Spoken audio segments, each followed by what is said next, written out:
Y continuamos, amigos televidentes, y le damos la bienvenida al doctor Guillermo González de CIRAPRED. Gracias, doctor, por estar con nosotros esta mañana. Buenos días, Alberto. Muchísimas gracias por la invitación. Siempre es un gusto para nosotros estar aquí con tu audiencia, que es muy grande a nivel nacional. No, gracias. Y el honor es para nosotros. Doctor, háblenos un poco de los preparativos para el ejercicio nacional que está previsto para mañana. Este es el tercero, entiendo, ¿no? Porque son 4 en el año. Así es. ¿Y cómo nos estamos preparando? Digo, ¿cómo nos preparamos? Porque nos involucra a todos, ¿verdad? A todo el mundo. En efecto, Alberto, ya estamos prácticamente a las puertas del último trimestre del año. Este último trimestre del año tiene una característica muy particular. También se corresponde con el segundo periodo de la lluvia, el periodo más intenso de la lluvia, pero también que por razones de nuestros antecedentes, la historia, ubicación, varios aspectos que hemos señalado en este mismo espacio, es también la época donde la mayor parte de los fenómenos meteorológicos se presentan. Me refiero a los huracanes, ¿verdad? Entonces, frente a esta situación y en el desarrollo que hemos tenido desde que el comandante Ortega volvió al gobierno en el 2007, pues también el inicio del último trimestre también nos lleva al tercer ejercicio, ¿verdad? También en una circunstancia muy especial. Este año ha sido muy especial, de grandes aprendizajes, pero también de grandes, yo diría, progresos en cuanto a este tipo de preparación. El año comenzamos, bueno, todos sabemos, con el tema de la pandemia, ¿verdad?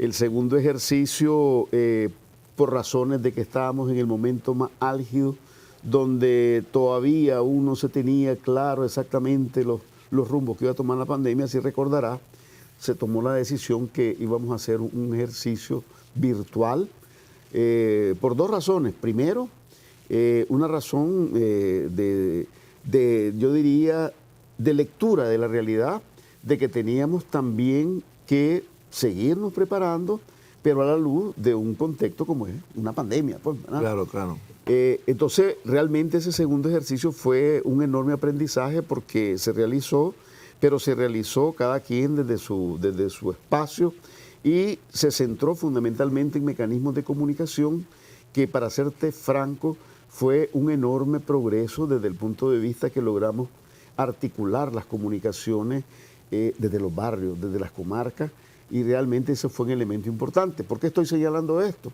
Porque entonces este tercer ejercicio, donde vamos a retomar el que sea un ejercicio presencial, es decir, donde vamos a volcarnos físicamente todos los nicaragüenses, vamos también a retomar todo lo que fue la experiencia del segundo ejercicio. Entonces, este tercer ejercicio tiene como escenario, ya la gente ya, inclusive hasta técnicamente me pregunta, doctor, ¿y cuál va a ser la hipótesis, verdad? Tiene como escenario natural el hecho de que siempre con el enfoque multiamenaza vamos a dar prioridad a la presencia de fenómenos meteorológicos. Vamos a hacer un ejercicio bajo la hipótesis de que se nos viene un huracán del Caribe que viene a provocar lluvia, que viene a provocar situaciones importantes de acuerdo a las características de cada municipio, provocando deslizamiento, etcétera, ¿verdad? Dentro de la hipótesis, anegamientos, inundaciones en algunas zonas, y frente al cual nosotros vamos a poner en práctica desde los planes familiares, los planes comunitarios, los planes institucionales, los planes de los centros de trabajo, los planes escolares, en fin, todo lo que es el sistema de respuesta a nivel nacional. Entonces, insisto, va a ser presencial, vamos a hacerlo de manera muy ordenada, organizada, pero tomando en consideración que estamos en la pandemia. Vamos a recuperar toda la experiencia del segundo ejercicio, donde vamos a hacer mucho énfasis en el tema de las comunicaciones desde el nivel de barrio, y luego te voy a explicar las razones por las cuales, ¿verdad? El por qué y el cómo. Y al mismo tiempo, un elemento muy importante que quiero que tu teleaudiencia lo tenga presente. Lo vamos a hacer tomando en cuenta y manteniendo todas las recomendaciones y medidas que se deben de tomar frente al COVID, ¿verdad? Esto es muy importante. ¿Qué quiere decir esto? Esto quiere decir que aunque nos conglomeremos, ¿verdad? Por ejemplo, para hacer una evacuación, tomaremos las distancias, ¿verdad?, necesarias. Eso es un elemento importante. Cuando estemos ya un poco más de 40, 50 personas, todos de ser posible con su mascarilla, y sin descuidar el lavado de manos, ¿verdad? Que, lógico que tenemos que tener. Incluso, Alberto, te quiero comentar cómo va a ser a nivel institucional, que en algunos momentos no siempre está tras las cámaras, ¿no? Claro. Por ejemplo, vamos a poner el ejemplo del CODE Nacional. En el CODE Nacional, en los ejercicios, ¿qué ocurre? Después de que suenan las alarmas y después de que cada institución hace su proceso de evacuación, el ejercicio de acuerdo a su escenario, los delegados institucionales que por ley, que por obligación se tienen que presentar inmediatamente al CODE Nacional, en esta ocasión habrá una modalidad distinta de cara precisamente al tema de la pandemia. En el CODE, las 50 instituciones del Estado, y esto para que también conocimiento de nuestro pueblo, ¿verdad? No, lo han visto en cámara, pero quizás no siempre ha estado bien claro. Las 50 instituciones se organizan en 12 comisiones, ¿verdad? 12 comisiones que son las que trabajan a la hora de una emergencia real. Por ejemplo, la Comisión de Salud, liderada por el Ministerio de Salud, pero en la que se articulan los servicios médicos del Ejército, los servicios médicos de la policía, los servicios médicos, inclusive que presta Cruz Roja, en fin, todo lo que tiene que ver con el campo de salud. Y estoy hablando de ese ejemplo para entonces qué es lo que va a ocurrir en este ejercicio. En los anteriores, antes de la pandemia, por eso a la hora de que llegan los delegados, se presentan los 50 al CODE y se organizan en las comisiones. En esta ocasión va a ser diferente. Solamente van a estar los responsables de comisión, por ejemplo, en la Comisión de Salud va a llegar el del MINSA, el resto de compañeros y compañeras van a estar en sus instituciones y van a estar a través de videoconferencia en comunicación permanente con el CODE Nacional. Esto se va a reproducir a nivel departamental, a nivel municipal, de tal manera que vamos a estar juntos, pero como decimos muy nicaragüense, juntos pero separados, ligados, intercomunicados a través de la tecnología, a través del sistema de videoconferencia, y vamos a estar en permanente comunicación. De hecho, nosotros vamos a tener también eso que hicimos en el segundo ejercicio, una comunicación vía teleconferencia con todo el país, ¿verdad? Entonces vamos a tener distintas dinámicas muy interesantes, porque también en el municipio los municipales van a estar en comunicación con los barrios. En los barrios, Alberto, ha sido muy interesante de que prácticamente se han creado miles de grupos de WhatsApp en los cuales se organizan líderes comunitarios, compañeros de las brigadas comunitarias. ¿Con qué objetivo? Con el objetivo de estar intercomunicados y a la hora de una emergencia, entre ellos se avisan, se comunican con el nivel municipal, de tal manera que hemos trascendido a mucho de lo que inicialmente habíamos visualizado, que era una cuestión importante, como era, por ejemplo, la vigilancia comunitaria de los volcanes, la vigilancia comunitaria de las zonas de deslizamiento, la vigilancia comunitaria inclusive de las playas para cuando exista la posibilidad de un tsunami. Ahora yo me atrevería un poco a decir que una gran parte del país está intercomunicado de cara a cualquier tipo de amenaza que se pueda presentar. Y eso tiene como un cordón umbilical que llega hasta el nivel nacional. Entonces en este ejercicio vamos a tener solamente aquí, para darte una idea, en el nivel nacional, en el SINAPRED nacional, 4 tipos de escenarios distintos. El funcionamiento del CODE con toda esa red de intercomunicación interinstitucional, el funcionamiento del CODE con toda la conexión a nivel municipal y detrás de las municipales con los barrios, comarcas, etcétera, etcétera, etcétera. Y al mismo tiempo todo el sistema que hemos venido desarrollando de intercomunicación, donde en un corto plazo vamos a tener información de todo el país. Hemos querido rescatar, por eso te decía, toda la experiencia del segundo ejercicio, que fue un enorme aprendizaje desde el punto de vista de que nos articuló más, ¿verdad? Eso que siempre hemos señalado, las instituciones con nuestra población, ¿verdad? Ya en mecanismos más sólidos, más estructurados, diría yo, que permite una comunicación rápida. Te voy a poner un ejemplo de cómo está funcionando eso. Fue lo del viernes, el viernes en Matagalpa. Correcto. Viernes en Matagalpa, según me comentaban los compañeros, en minutos, no solamente ya estaba activado el municipio de Matagalpa frente a la crecida del río por la lluvia, sino que también ya estaba interconectado todo el sistema a nivel del municipio de Matagalpa, listo, y fue lo que vimos en imágenes, ¿verdad? Que a pesar de que la naturaleza lo golpeó fuerte, una respuesta rápida. Prácticamente, yo diría que en pocas horas de que había ocurrido el asunto, ya estaban atendiendo los 21 barrios que se vieron afectados, ¿verdad? Dando una respuesta efectiva, oportuna, un acompañamiento a la familia muy rápido. Pero quisiera trascender de eso, ¿verdad? Y esto es bien importante que lo conozca nuestro pueblo. Hay que recordar que el río Matagalpa en esta ocasión, su crecida fue precisamente por las lluvias que se dieron en la zona más alta, en las zonas montañosas. Pero cuando el río Matagalpa crece en la ciudad, tenemos que recordar que ese río también drena hacia zonas bajas, y una de las zonas bajas es Sébaco, ¿verdad? Pues quiero contarte que desde prácticamente que comenzaron las lluvias intensas en Matagalpa, todo, digamos, el sistema comunitario, el sistema municipal de Sébaco se activó. Y aunque las aguas ya del río pasaron, digamos, por Sébaco alrededor de las 10:30, 11 de la noche, esas familias que viven cerca de la ribera del río, allí en Sébaco, estaban activadas, estaban listas. Igual ocurrió en otro municipio que uno ni se imagina, La Dalia. La Dalia, inclusive, según nos comentaron, la lluvia fue mínima. Casi algunos dicen, otros me dijeron, ni siquiera cayó una gota, ¿verdad?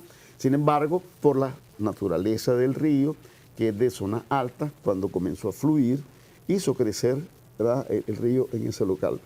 Entonces te estoy comentando esto porque, por un lado, está todo ese sistema natural, el cual hoy la población lo entiende, lo comprende su dinámica, ¿verdad? Y eso es muy importante. Ese ha sido un pilar fundamental para la creación de los planes familiares, ¿verdad?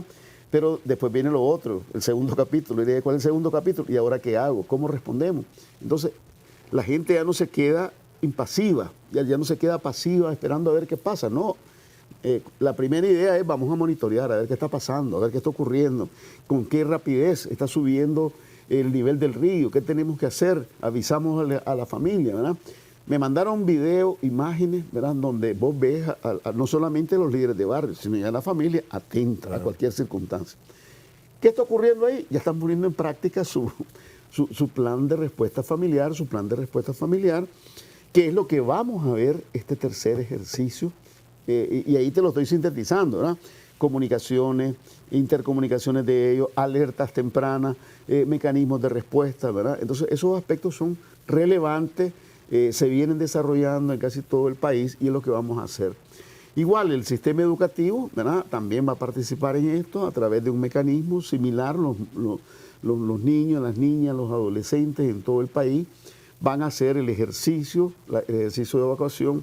Hemos señalado que es importante hacer mucho énfasis, especialmente en aquellos colegios que están en zonas bajas, ¿verdad?, que con poca lluvia pueden, digamos, anegarse o sufrir algún nivel de afectación, y no solamente en el local de la escuela, sino en sus alrededores, porque hay que pensar que esos muchachitos después, cuando salen de clase, van a su casa. Claro. Y hay que estar pendientes. Entonces, todos esos aspectos son los que hemos tratado de que hagamos una remembranza en este ejercicio, de que el plan escolar, el plan de seguridad escolar trascienda un poco más al tema de las cuatro paredes, de las cuatro cercas de la escuela, y comenzar a ver el tema de la seguridad escolar desde que el niño sale de su casa, pasa en la escuela y regresa a su casa. Eso es muy importante. Entonces vamos a tener una dinámica de ese tipo. Entonces, repito, va a ser un ejercicio presencial, va a ser un ejercicio en el que vamos a rescatar todo lo que hemos venido avanzando, especialmente en el segundo ejercicio, que fue ese tema de las intercomunicaciones desde el nivel comunitario, institucional, etcétera. Pero vamos a cuidarnos y poner en práctica todas las medidas anti-COVID que hemos también venido desarrollando y que todos conocemos. Es más, nosotros en algunas zonas hemos sugerido que también es una oportunidad de volver a hacer un recordatorio, ¿verdad?, a las personas sobre el tema de las medidas, sobre el tema de los cuidados que debemos de tener, por si acaso todavía existen algunas dudas, porque todas esas medidas como ha insistido mucho el Ministerio de Salud, ahora estamos haciendo énfasis con el COVID, pero son medidas que hay que tomar frente a todas las infecciones respiratorias, frente a muchos problemas, ¿verdad? El lavado de manos no solamente es para el COVID, es también para evitar diarrea, es para evitar una serie de problemas.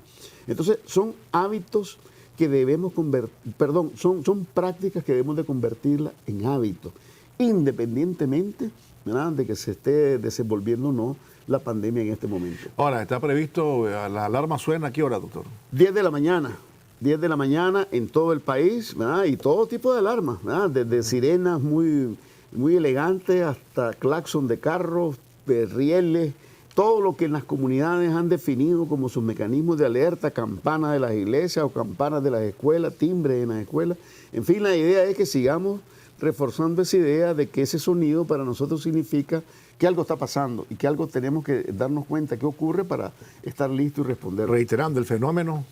El fenómeno, la hipótesis va a ser sobre fenómenos meteorológicos, ¿verdad? Un huracán que nos viene afectando, ¿verdad?, que va a atravesar el país, pero en alguna zona pues se nos activa, ¿verdad? Hay un telica que hace una pequeña explosión, ¿verdad? Por otro lado sienten que tiembla, porque Alberto, recordemos que hasta una vez se le juntaron tres. Hemos tenido que se nos juntan y es importante, ¿verdad?, estar siempre pendiente de las distintas facetas que tiene la naturaleza y que lamentablemente no depende de nosotros controlar sus comportamientos. Obviamente será más intenso el ejercicio donde se espera el impacto. Exactamente, ¿no? exactamente. Se va disminuyendo conforme Exactamente. Y esa es otra cosa importante, ¿verdad? Ahora que hemos andado haciendo las visitas, hemos venido reiterando esa idea, ¿verdad?, de que cada municipio, cada localidad debe como tener claro cuál es la expresión de todos estos fenómenos en su territorio. Ayer conversaba con los compañeros de Matagalpa,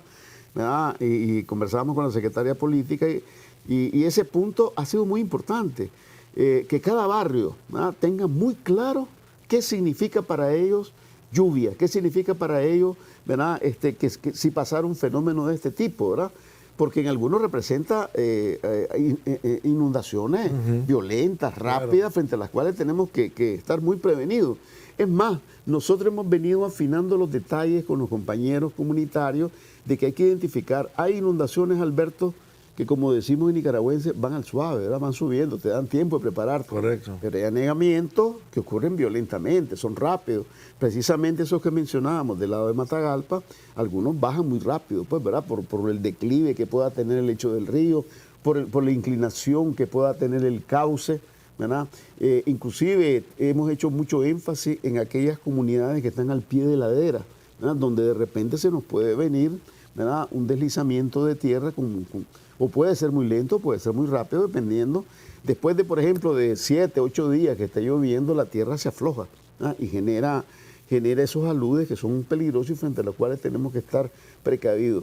Nosotros hemos venido aprendiendo del comportamiento de nuestra naturaleza, pero no nos hemos quedado con ese conocimiento, sino también es importante que nuestra población lo tenga claro, lo tenga presente, ¿verdad?, para donde vive y para cuando decide trasladarse a vivir, que es muy importante, ¿verdad? Claro, que está buscando cómo trasladarse a vivir a algún lado, es importante también que pregunte, ¿verdad?, si en ese lugar han habido inundaciones, si en ese lugar tiembla mucho, porque todo eso son pequeñas y grandes orientaciones que te deben de servir, inclusive hasta por el tipo de construcción que vamos a hacer.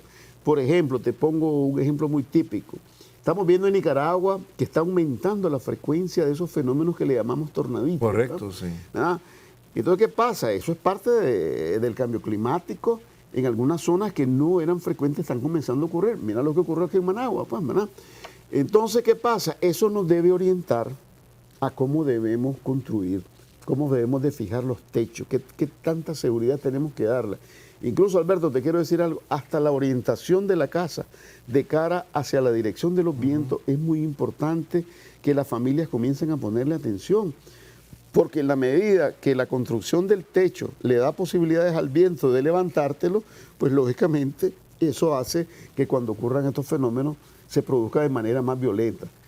Si le pones atención a las noticias y las fotografías, vas a ver que en algunos casos, aún con fenómenos similares, el impacto es diferente. En algunos solamente, por ejemplo, agarró el zinc y como lo hemos visto, yo por lo menos lo he visto en algunas fotografías, casi como que lo metieron a que lo enrollaran nuevamente, claro, ¿no? Por la fuerza del viento, ¿no? Pero solo te tocó el zinc, en otros te agarró toda la estructura del techo y te la tiró. Cuando ya hemos ido a revisar, ¿verdad?, qué es lo que ha pasado, ¿verdad?, nos damos cuenta que en algunos momentos tiene que ver, por ejemplo, inclusive hasta los materiales que ocupamos para poner el techo, que si es madera, que si es clavo, de esos que son entorchados, ¿verdad? La disposición que estaba, digamos, el techo de cara a los vientos, nos damos cuenta que todos esos fenómenos inciden, ¿verdad? Incluso vamos en algún momento que tener que hacer recomendaciones en alguna zona de ya no seguir usando el entorchado, sino posiblemente pernos con tuercas, arandelas más fuertes que sostengan, digamos, o puedan resistir un poco más a ese. Entonces tenemos que ir aprendiendo, ¿verdad? Eso que llamamos adaptarnos, ¿verdad? Significa también nosotros entender mejor los fenómenos para saber cómo construir, dónde construir, de qué manera, ¿verdad?, qué materiales utilizar, porque todo eso al final son los elementos preventivos frente a los fenómenos naturales que nosotros no controlamos, ¿no? ¿Cómo vamos a controlar un viento, ¿verdad?, o un tornado? No tenemos mucho que hacer. Y luego haciendo las medidas de mitigación, pues que tenemos que seguir reforestando, tenemos que seguir recuperando en muchos lugares que se ha perdido, digamos, ese equilibrio de la naturaleza, pero eso también toma tiempo. Entonces son aspectos que tenemos que ir trabajando y precisamente por eso es el aprendizaje que tenemos que hacer.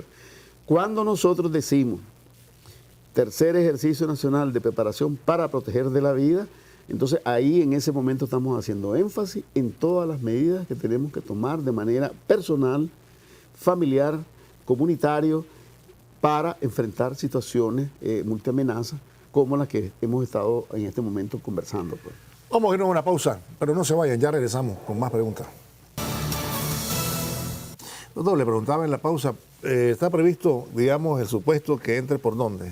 Entra entonces en el Caribe, ¿verdad?, atraviesa en la zona sur, fundamentalmente, y que va gradualmente atravesando, inclusive hasta pasar hasta el Pacífico, pues, ¿verdad? Y esto también está basado en una idea que ya hemos vivido en una experiencia de ese tipo. Hay que recordar que el Joan, inclusive, fue uno de los huracanes que desmistificó aquella idea que solamente estos fenómenos se quedaban allá en el Caribe. Claro, claro, claro. Y que atravesó el país. Tenemos el otro ejemplo, el Mitch, ¿verdad? Que el Mitch, inclusive yo siempre lo señalo, un huracán que ni siquiera tocó Nicaragua, es decir, no tocó físicamente. Lo que nosotros recibimos fue el coletazo, como diríamos, ¿verdad?, de la lluvia, 10 días de lluvia. Entonces, ¿cuál es la idea? Bueno, hay que imaginarnos que este fenómeno viene generando distintas manifestaciones y de acuerdo a la ubicación de la población, ¿verdad?, en su territorio, en su municipio, pues va adquiriendo distintas expresiones. Hay, por ejemplo, imágenes, Alberto, que son dantescas del Joan, que posiblemente en algún momento valía la pena que las analicemos en un programa, porque eso te da una idea de la magnitud de estos fenómenos. Por ejemplo, la torre o la parte más alta de la torre de la iglesia del Rama tiene aproximadamente unos 14, 15 metros de altura. Pues en el Joan fue lo único que se miraba, sí, para que te des una idea, pues, claro, te des una idea, digamos, de lo que puede ser la magnitud de un fenómeno de este tipo. Hay imágenes de lo que era el viejo Bluefield, ¿verdad?, que tuve el honor de conocerlo, ¿verdad?, con toda aquella arquitectura que tenía, típica caribeña, ¿verdad?, con cierta influencia de algunos tipos de construcciones, casi como de iglesias anglicanas, ¿no? Todo eso desapareció, ¿verdad? ¿Por qué? Porque ahí en Bluefield, lógicamente, golpeó duro y toda la expresión de los vientos la recibió. Hay que recordar que estos fenómenos, a medida que van entrando al territorio, pues van reduciendo, pero también van transformando, ¿verdad?, su forma de actuación. Por eso en la hipótesis los compañeros tuvieron la delicadeza de ir afinando y describiendo un poco lo que va ocurriendo en la medida que el fenómeno se va adentrando. Esto también debe ser un aprendizaje para nosotros, especialmente para las nuevas generaciones, ¿verdad?, que no han vivido una experiencia de ese tipo, pero que ojalá que nunca la vivan, pero que tenemos que tener una idea de lo que puede ocurrir para estar listos. Entonces, eso, digamos, va a ser un aspecto importante. Probablemente, ¿verdad?, en algunos municipios, por eso te hablaba del Rama, ya no fueron tanto los vientos, pero fueron las inundaciones. Claro. Por ejemplo, recientemente estaba en Arraa y les decía a los compañeros, ¿verdad? Ahora está muy claro que con esos fenómenos se dan lo que se llaman las marejadas ciclónicas.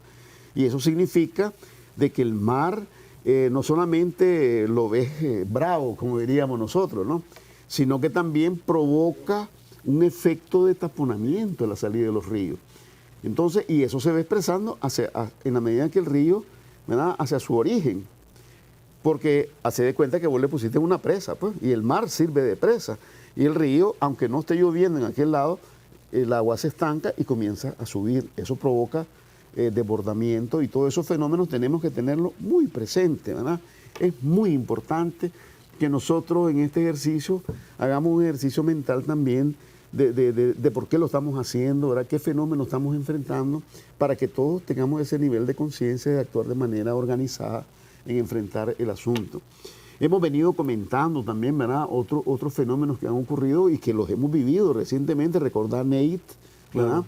Nate también fue apenas un fenómeno meteorológico de lo que llamaría pequeño, simple, ¿verdad? Un fenómeno de una tormenta tropical que está afectando, y sin embargo todo lo que provocó en pocas horas, que eso fue muy, muy relevante en el caso de Nate en Rivas. Y eso tiene que ver con las características geográficas del departamento, ¿verdad?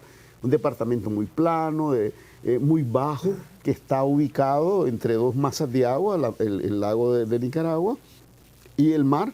Recordemos que el istmo ahí apenas son 12 kilómetros. Entonces, todas esas situaciones nosotros tenemos que aprenderlas si queremos adaptarnos, convivir de la mejor manera con la naturaleza. Estos ejercicios, ¿verdad? Por eso nosotros nos comenzamos a preparar con alguna anticipación, ¿verdad? Porque no solamente es el tema de la evacuación, es que la familia, es que las comunidades comprendan los fenómenos, discutan su realidad de acuerdo a su territorio, a cómo puede afectarlos o no determinados fenómenos, y sobre la base de eso, que comiencen a entender el por qué vos tomás a la hora de hacer una evacuación determinadas rutas y por qué no tomás otra, pues, ¿verdad? Por ejemplo, ya hoy las comunidades creo que tienen bastante claro lo que es la diferencia entre evacuar hacia una zona de seguridad por un temblor, que ahí únicamente lo que interesa es que sea despejado, que no tenga nada que caiga, o cuando estás hablando de una inundación. Una inundación, ya el terreno ya debe tener otra característica, y es que esté en alto, porque estás viajando o supuestamente venís de una zona de fácil inundación hacia un lugar alto, previendo de que no haya, digamos, la inundación o el anegamiento. Igual con el tsunami, ¿verdad? Cuando hablamos de tsunami, hemos venido haciendo conciencia que las personas, las familias tomen conciencia que evacuamos porque va a venir la ola. Y la ola, ¿qué es lo que va a provocar? Una inundación muy rápida, ¿verdad? Con una velocidad que puede arrastrar cuerpos, que puede arrastrar seres humanos, que puede arrastrar inclusive vehículos, puede destruir casas muy frágiles, y que eso, siendo arrastrado por las aguas, puede golpearte. Entonces no es asunto que sé nadar, ¿verdad? Claro, Hay que tomar en consideración que una cosa es nadar en aguas tranquilas y otra cosa es nadar cuando viene una corriente fuertísima, de grandes proporciones, que trae en su interior materiales que ha venido destruyendo, que ha venido, digamos, rompiendo de la zona costera. Todos esos aspectos, ¿verdad?, que parecen muy sencillos, ¿verdad?, pero es importante cuando ya estás en la playa y comenzás a ver tu entorno y te preguntás, bueno, ¿y esas palmeras, será que el tsunami las puede arrancar? Claro. Y tenés que pensar que eso es probable, ¿verdad? Lo hemos visto en realidades, ¿verdad?, en la experiencia de otros países, ¿verdad?, cómo esas olas son capaces de romper, arrancar de tajo, sí, claro, el agua, de tajo, ¿verdad? Una palmera, ¿verdad?, que uno dice, difícil que la mueva, no, se la lleva, ¿verdad? O casas, ¿verdad? Si te has fijado, inclusive ya en algunos lugares ya comienzan a construir las casas a la orilla de la playa, previendo eso, pues ya las ponen en alto, en zancos, como diríamos, ¿verdad? ¿Para qué? Para que el agua pase por debajo, y eso, digamos, por lo menos te da una mayor protección de cara al fenómeno natural. Adaptarse a la naturaleza tiene que pasar por esa etapa, ¿verdad? Comprender los fenómenos, prepararnos en momentos de normalidad, para que al momento de crisis también saber cómo reaccionar. Toda esa discusión nosotros la hacemos desde un mes y medio antes desde las comunidades. Esto del escenario, la hipótesis, se ha venido discutiendo barrio por barrio, ¿verdad? Y entonces saber reconocer, y aquí en esta cuadra, en este barrio, cuáles serían las casas, las familias que sufrirían más si hubiera una inundación, y qué hacemos con esa familia, cómo le ayudamos. Por eso es que ahora, cuando se ve la respuesta, ¿verdad? Uno observa que eso es más allá del compromiso y la voluntad política. Ya hay un conocimiento de cuáles son las familias, ¿verdad? que están en condición de vulnerabilidad. Y eso es muy importante, saber dónde es. ¿Por qué? Porque ya ves que algunos de estos fenómenos ocurren en la noche y se va la luz. Claro, claro. Y entonces, ¿cómo hacer? Si no conoces con anticipación por dónde llegas a la familia, ¿verdad? Entonces, todos esos aspectos son muy importantes. Nosotros vemos en Managua cómo aquí los compañeros con mucha rapidez se movilizan en los barrios, ¿verdad? Pero ya vos ves que hay una cierta maestría en el sentido de saber por qué callejón llegan, claro, ¿verdad? A qué lugares son los que van directamente, ¿verdad? No quedan preguntando, no llegan preguntando a ver quién está afectado, no, se van directo, ¿verdad? Hacia aquellas familias que están a la orilla del cauce, ¿verdad? Porque ya está claro, ¿verdad? Por su ubicación, por su localización, etcétera. Ese es el aprendizaje que nos tiene que servir como recordatorio, ¿verdad? Como afianzamiento, como reforzamiento de todo el esquema de reacción a la hora de una cierta situación. Y luego pensar, pues, lo que hablábamos fuera de cámara, que aunque decimos énfasis en los temas de lluvia, en los temas que tienen que ver con los ciclones, recordemos, ¿qué hacemos si estamos viendo la inundación y de repente comienza a temblar la tierra, ¿verdad? Entonces, eso hay que tenerlo presente. Incluso, Alberto, son reflexiones que se hacen en el barrio en los preparativos. A preguntarse, bueno, y esta es la ruta de evacuación que tenemos, pero si este huracán nos botó a estos árboles, miren, a ver, y de repente encontramos que el tendido eléctrico está en el suelo, ¿vamos a arriesgar a las familias a pasar por ahí? Son preguntas que tenemos que hacernos porque son las previsiones que tenemos que tomar, ¿verdad? O si tiembla, ¿verdad? ¿Cómo está la circunstancia? En este viaje que hicimos a la región autónoma norte, estuvimos en el Triángulo Minero. El Triángulo Minero tiene una realidad que es, digamos, más allá de lo que conocemos en el Pacífico. Son todos los kilómetros de túneles que se hicieron para extraer los minerales. Entonces, ¿qué pasa? Tenés que hacerte la pregunta. Y si esto ocurre y tenemos compañeros mineros metidos ahí en esos túneles, y esto se nos inunda, ¿qué pasa? ¿Cuáles son las medidas que hay que tomar?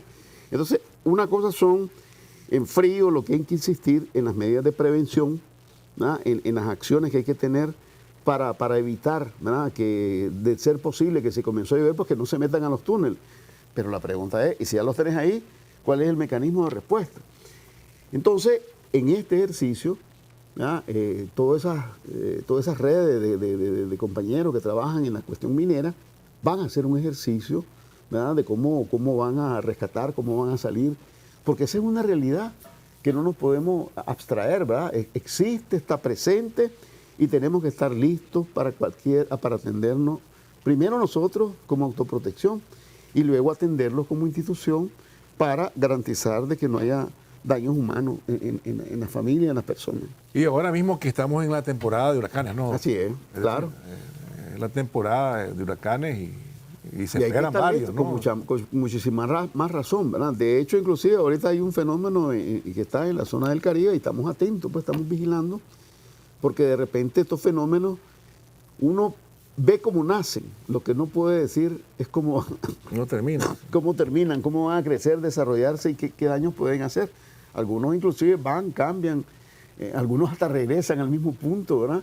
Entonces aquí lo que queda es monitorear, estar atento, estar alertando a la gente. Por eso en los ejercicios los sistemas de alerta son importantísimos, ¿verdad? Porque no basta con que comprendamos el fenómeno, no basta con que tengamos idea de qué está ocurriendo. Hay que pensar que siempre hay personas, familias, que de repente están en otra.